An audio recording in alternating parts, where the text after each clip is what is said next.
Assalamu alaikum, this is Muhammad Awais. Hope you are all well. Let's get move to the topic.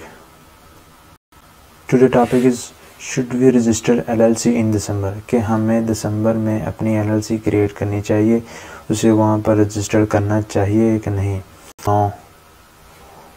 यानी कि हमें दिसंबर में LLC register नहीं करनी चाहिए। वो क्यों नहीं करनी चाहिए, किस रीज़न की वजह से हमें नहीं करनी चाहिए, तो आज हम इस वीडियो में इसी टॉपिक पर डिटेल से वीडियो में डिस्कस करेंगे।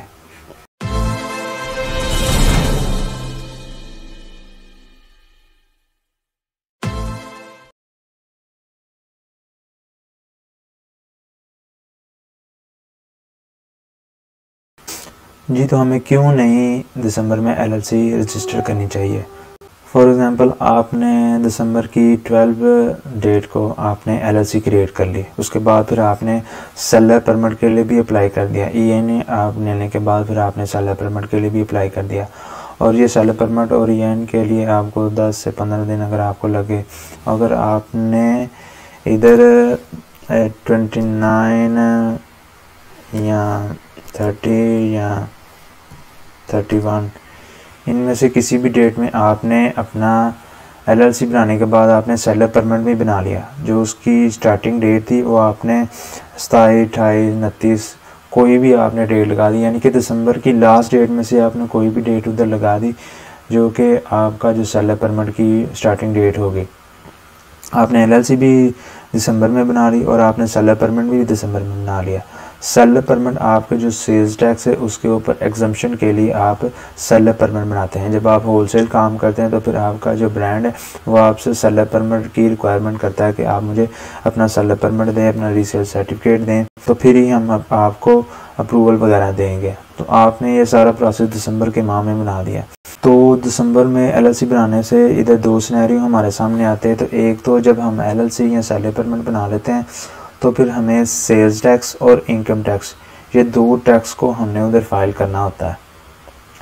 सेल्स टैक्स मोस्टली क्वार्टरली हमें फ़ाइल करना पड़ता है और इनकम टैक्स हमें एनुअली तौर पर फाइल करना पड़ता है। तो इसी चीज़ को मैं इधर डिटेल से आपको बताता हूँ कि आपने दिसंबर के किसी भी डेट को आपने LLC बना ली जी, तो फिर इधर सेल्स टैक्स है वो हमने क्वार्टरली वहाँ पर फाइल करना पड़ता है। जैसे Q1 में जनवरी से मार्च तक, और Q2 में अप्रैल से जून तक, और Q3 में जुलाई से सितंबर तक, और Q4 में अक्टूबर से दिसंबर तक। ये चार जो क्वार्टरली होते हैं जिसमें आप अपना सेल्स टैक्स को सबमिट करवाते हैं। तो वैसे जो आपका Q1 है उसमें आप जैसे जनवरी से आपने मार्च तक की डेट होती है, मगर आपको वो 20 दिन ऊपर एक टाइम लिमिट देते हैं कि आप इन 20 दिनों के अंदर अंदर आप अपना सेल्स टैक्स जो उस फर्स्ट क्वार्टर का वो आप सबमिट करवा दें। जैसे कि अगर इधर जनवरी से मार्च तक होगा, मगर आपको 20 अप्रैल तक उसकी लिमिट होती है कि 20 अप्रैल तक आप वो सेल्स टैक्स वहाँ पर सबमिट करवा दें। अगर आपने इधर दिसंबर में LLC बना ली और सेल टैक्स परमिट भी बना लिया, तो फिर आपको इधर Q4 में 20 जनवरी तक उसे फाइल करना होगा। चाहे आपने कोई सेल्स वगैरह की है या नहीं की, मगर आपको वो सेल्स टैक्स उधर सबमिट करवाना पड़ता है। और ये तब होता है जब आप इधर सेलर परमिट आप जब रजिस्टर कर लेते हैं, तो फिर ही आपको ये सेल्स टैक्स आपको देना पड़ता है, क्योंकि सेल्स टैक्स के लिए हम सेलर परमिट बनाते हैं। सेलर परमिट हम सेल्स टैक्स के ऊपर एग्जम्पशन के लिए बनाते हैं। जब हम सेलर परमिट में रजिस्टर हो जाते हैं तो फिर हमें ये सेल्स टैक्स देना पड़ता है, और फिर इसकी ये लिमिट होती है कि हर क्वार्टर में आपको 20 दिन ऊपर देते हैं कि इस 20 दिन के अंदर अंदर आप अपनी LLC का जो सेल्स टैक्स है उसे आप इधर सबमिट करवा दें। अगर आप इन 20 दिनों की लिमिट को क्रॉस कर लेते हैं तो फिर वो आपके सेल्स टैक्स के ऊपर पेनल्टी लगाते हैं, जो कि फिर वो आहिस्ता आहिस्ता बढ़ती जाती है। फिर उसके बाद आपको एक और लिमिट देते हैं कि आप 5 दिन के अंदर अंदर सेल्स टैक्स सबमिट करवा दें। अगर वो भी नहीं कराते तो फिर वो आपके ऊपर जुर्माना लगा के फिर आपके ऊपर मुकदमा वगैरह लगा देते हैं, जिसकी मैंने डिटेल वीडियो पहले से बनाई हुई है। मैं उसका लिंक भी डिस्क्रिप्शन में दे दूँगा। तो इस तरह आपने दिसंबर में बनाई और जनवरी में आपको जो सेल्स टैक्स है उधर सबमिट करवाना पड़ता है। एक तो इधर लॉस आ गया, इधर आपको अपना कोई ना कोई फीस या चार्जेस करने पड़ते हैं।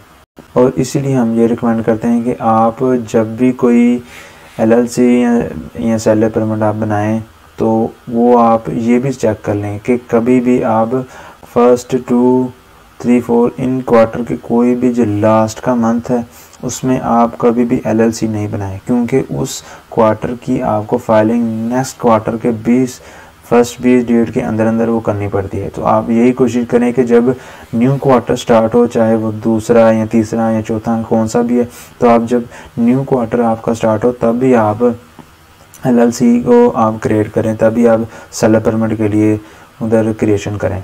तो ये चीज़ें इधर आपको डीपली आपको चेक करनी पड़ेगी। उसके बाद फिर आ जाता है इधर इनकम टैक्स।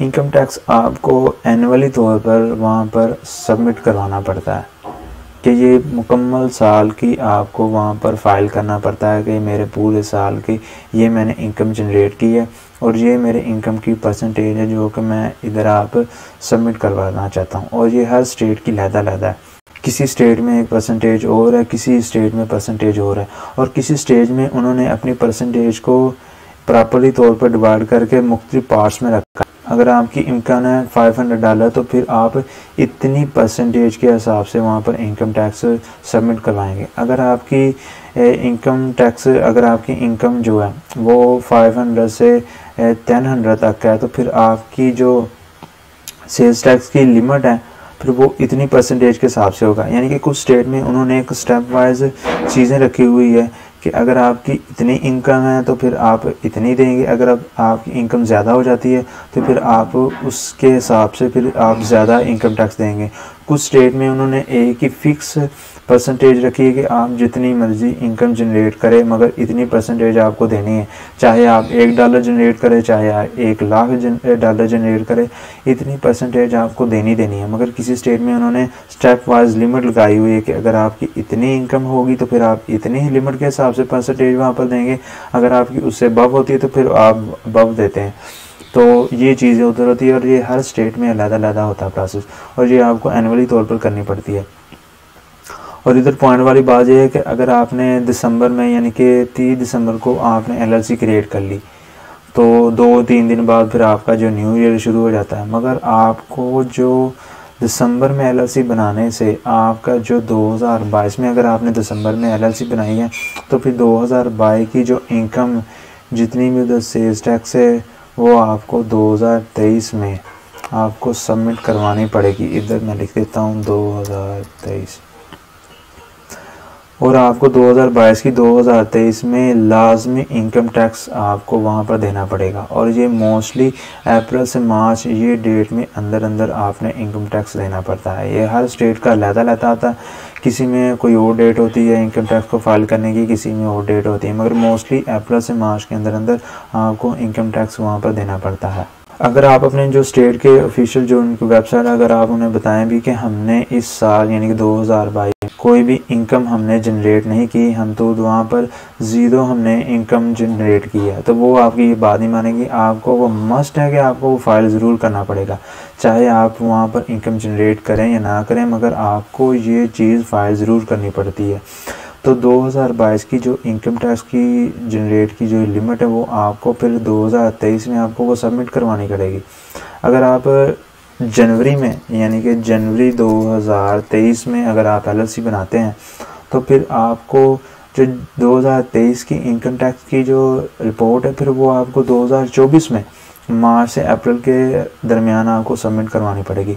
यानी कि एक साल ये पिछले अगर हमारा 2023 शुरू हो गया तो इसका मतलब है कि हम 2022 की जो इनकम टैक्स है वो हमने उधर अप्लाई करना है। अगर हम 2022 में अगर हम जनवरी में LLC बनाएं तो फिर हमें 2023 में उसे सबमिट करवाना पड़ता है। तो ये चीज़ें होती हैं, यानी कि लास्ट माह में अगर आप LLC बनाते हैं तो फिर आपको पूरे साल की जो ना वो हर चीज़ आपको उधर फाइल करनी पड़ती है। तो आप इस पॉइंट को लाजमी याद रखिएगा जब आपने LLC क्रिएट करनी है कि आप मोस्टली उन चीज़ों को सिलेक्ट करें कि आप क्वार्टरली जो न्यू स्टार्ट हो उसकी डेट को सिलेक्ट करें, वो पॉइंट आप जहन में रखें। और आप इधर साल के न्यू मंथ में जैसे जनवरी फरवरी इन माह में आप LLC बनाएं, ये आपके लिए मोस्ट बेनिफिट रहेगा, ये बेस्ट रहेगा आपके लिए। और आप इधर कहें कि मैंने तो 2022 में कोई भी जो मैंने इनकम टैक्स वो जनरेट नहीं की, मगर आपको उधर चाहे ज़ीरो क्यों ना फाइल करनी पड़े, और इसके लिए आपको आप इंडिविजुअली तौर पर कर सकते हैं, मगर आपको हम रिकमेंड नहीं करते कि आप इंडिविजुअली तौर पर खुद फाइल करें, क्योंकि वहाँ के जो टैक्सेशन के जितने भी मामला हैं इतने कॉम्प्लिकेशन है कि आप उन प्रॉब्लम्स को फेस ही नहीं कर सकते। आप प्रॉपर्ली तौर पर उन्हें चेक ही नहीं कर सकते कि मुझे किस तरह किस लिमिट में कैसे कैसे मैंने वो सबमिट करवाना है। तो हम हमेशा यही रिकमेंड करते हैं कि आप अपने अकाउंटेंट के थ्रू जितने भी आपके टैक्स के मामला हैं वो उसके थ्रू आप वो सारी चीज़ें देखें। वो आपसे चंद फीस चार्ज करेंगे और जितनी भी आपकी ये परेशानी है टैक्सेशन के मामला के वो आपकी सारी वो फ्री कर देता है। तो ज़ाहिर बात है जब आप अपने जो किसी भी सर्विस प्रोवाइडर से या किसी भी अकाउंटेंट से ये सर्विस लेते हैं तो फिर आपको वो पे करना पड़ेगा। और आपने इधर 2022 में जब LLC बनाई है तो ज़ाहिर बात है आपने 500, 600, $700 वहाँ पर भी खर्च किया। फिर आपने जैसे ही अगला साल शुरू हुआ जो होगा 4-5 दिन बाद शुरू होगा तो फिर आपको फिर वहाँ पर LLC की जो ये फीसें वगैरह रिन्यूअल वो सबमिट करवाने के लिए वहाँ पर आपको सर्विस प्रोवाइडर को भी देने पड़ेंगे और उधर भी टैक्स में भी आपको देने पड़ेंगे। तो आप यही चीज़ें को माइंड रखते हुए फिर आप LLC बनाएं और आप यही कोशिश करें कि आप जनवरी में ही LLC क्रिएट करें। होपफुली आपको ये वीडियो पसंद आई होगी, तो अपनी दुआ में याद रखिएगा। टेक केयर, अल्लाह हाफिज़।